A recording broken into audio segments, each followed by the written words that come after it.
The air carries a distinct chill when the seasons begin to turn, a quiet sharpness that reminds you everything eventually fades. I stood on the wooden deck of the lakeside pavilion, watching the gray water ripple under a heavy autumn sky. For 3 long years, this coldness had been my constant companion, a silent partner that kept me awake during the dark hours of the night. 3 years since Clara walked out of my life, leaving nothing behind but an empty house, a set of keys on the kitchen counter, and a lingering sense of profound betrayal. She didn't leave a note. She didn't send a text. She simply vanished into the glittering promise of another city, another life, assuming I would remain forever frozen in the ruins she had made of our shared world. She believed her departure was absolute, a final stroke that would leave me broken, mourning the ghost of what we once had. She had lived her life with a careless arrogance, convinced that people were merely stepping stones in her personal journey, objects to be used and discarded when they no longer served her ambition. But survival is a strange, quiet thing. When you are stripped of everything you thought defined you, you are forced to rebuild from the bedrock. You don't just patch up the shattered walls, you reinforce the foundation. You watch, you learn, and you wait. You realize that anger is a volatile, wasteful emotion. It burns hot and bright, but it leaves only ash. If you want true justice, you don't fight fire with fire. You fight it with cold, unyielding patience. You become deliberate, strategic, and entirely untouchable. I spent the first year in a state of quiet observation. I didn't seek out her friends, nor did I check her social media profiles. I chose absolute silence. I let the world believe I had vanished into my own grief, allowing the rumors of my defeat to circulate unchallenged. In the eyes of the world, and especially in her eyes, I was a defeated man. And that was exactly what I needed her to believe. As the months ticked away, a small hand slipped into mine, changing the trajectory of my entire existence. I looked down at Leo, his bright hazel eyes looking up at me with absolute unquestioning trust. He was only 4 years old, a bundle of endless curiosity and innocent joy. Leo was the miracle that rose from the very ashes Clara had left behind. In the dark months following her sudden departure, my world had fallen into a quiet, gray stasis. Then Leo arrived. He wasn't mine by blood initially. He was the son of a cousin who had passed away unexpectedly, leaving a fragile child with no one else to turn to in a cold, indifferent world. Taking him in was a leap into the unknown, a responsibility I wasn't sure I was ready to bear. But the moment I held him, the moment his tiny fingers wrapped around my thumb, I realized my purpose had shifted entirely. I wasn't just surviving for myself anymore. I was building a sanctuary for this little boy. Over the next 2 years, Leo and I forged a bond that nothing could shake. He taught me how to laugh again, how to appreciate the quiet mornings, and how to find peace in the simple act of living. We built a life of routine, warmth, and genuine connection. We painted his room, we read books by the fireplace, and we took long walks along this very lake. But as I watched him grow, a deep, calculating thought began to take root in my mind. Clara had left me believing I was hollow, a man who would spend the rest of his days paralyzed by her absence. She had no idea that her betrayal had actually cleared the ground for something infinitely more beautiful, a life she could never understand, let alone touch. I realized that the ultimate closure would not come from an angry confrontation or a dramatic demand for answers. It would come from showing her the absolute irrelevance of her actions. Our meeting today was no accident. It was the culmination of 18 months of meticulous, patient preparation. I knew Clara's social circles, her habits, her professional ambitions, and her insatiable curiosity. When she finally returned to this city, boasting of her new business ventures and high society connections, I didn't reach out. I didn't send angry letters or make desperate phone calls. Instead, I let the whispers do the work. I planted seeds among mutual acquaintances, sharing small, intriguing fragments of my new life.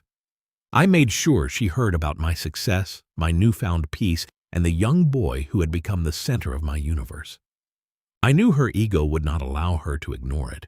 She would want to see if I was still the fragile man she had discarded. She would want to verify if she still held power over my emotions, if she could still evoke a reaction with a single look. I chose this specific lakeside cafe because of its openness, its public vulnerability, and its lack of escape routes. It was a stage where every movement would be visible, where she would have to face the truth in the bright, unforgiving light of day. I had arranged the invitation through an intermediary, framing it as a casual, low-stakes gathering of old acquaintances, knowing she would arrive early just to observe me from a distance before making her grand entrance. And there she was, walking down the gravel path, her elegant designer coat draped over her shoulders, her stride as confident and calculated as ever. She stopped 30 paces away. Her eyes swept over the outdoor seating, scanning the patrons until they locked onto me. I didn't flinch. I didn't offer a welcoming smile or a polite wave. I simply stood there, holding Leo's hand, letting her absorb the image. Her gaze drifted down to the boy, and I watched the color slowly drain from her face.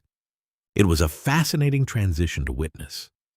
The carefully constructed mask of sophisticated indifference she had worn for years began to crack piece by piece.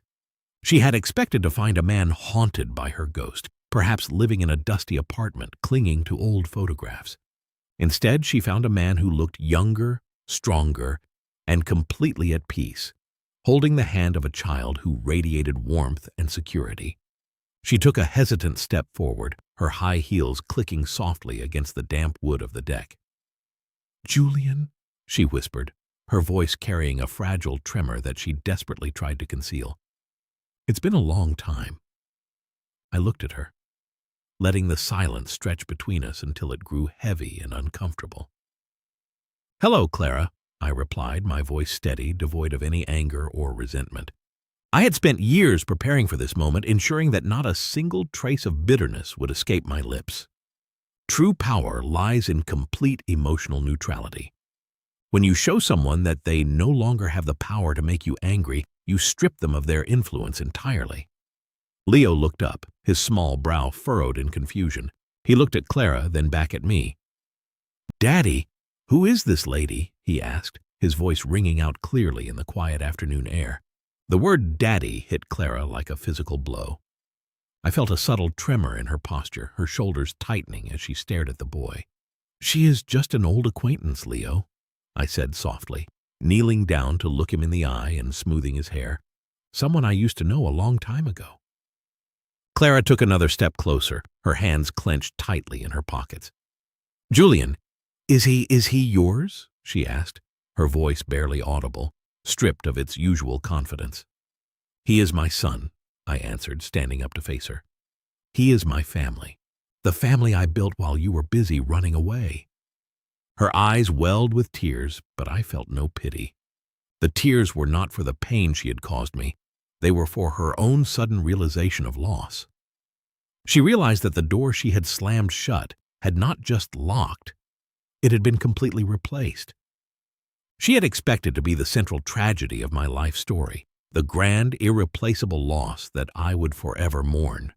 Instead, she was nothing more than a footnote, a minor catalyst that had propelled me toward a far better destiny. "I wanted to explain," she stammered, her gaze shifting frantically between Leo and me. "Things were complicated back then. I was scared. I thought you would understand eventually." I shook my head slowly, the cold wind rustling the collar of my coat. "You didn't leave because you were scared, Clara. You left because you thought I had nothing left to offer you. You calculated my worth and decided it was zero, but you miscalculated. You forgot that some things grow stronger when they are broken. You wanted a clean escape, but life doesn't work that way. Every action has an echo, and this is yours." She stood there, completely isolated in her realization. The wind blew off the lake, rustling the dry autumn leaves around her feet. She looked at Leo, perhaps searching for some resemblance, some connection to the life she had abandoned, but there was nothing for her there. Leo stepped closer to me, wrapping his arms around my leg, instinctively sensing the tension in the air. "We should go inside, Daddy," he murmured. "It's getting cold." I smiled down at him, a genuine warm smile that had nothing to do with the woman standing before us. "You're right, buddy. Let's get some hot chocolate," I looked back at Clara one last time. I didn't say goodbye. I didn't offer any parting words of wisdom or dramatic warnings. The silence was the final judgment. I turned my back on her, walking toward the warm, inviting lights of the cafe, leaving her alone on the cold deck. As we walked away, I didn't look back, but I knew she was watching us. She would carry this image with her for the rest of life, the image of the family she could have had, the peace she could have shared, and the absolute irrelevance of her betrayal. The victory was complete, not because I had destroyed her, but because I had built a life so beautiful that her absence was the greatest gift she had ever given me. The lake behind us was dark now, reflecting the first faint stars of the evening. The cold wind continued to blow, but it no longer felt bitter. It felt clean, washing away the last remnants of a past that no longer held any power over me. I held Leo's hand a little tighter, feeling the warmth of his small palm, knowing that the future we were walking into was entirely our own. True revenge does not always roar or scream. Sometimes it is simply the quiet, unshakable presence of a life rebuilt, of love and trust nurtured in the shadows of a betrayal that failed to break you. It is the realization, quiet and devastating, that the world kept spinning without you, and that the person you hurt has found a joy you can never share.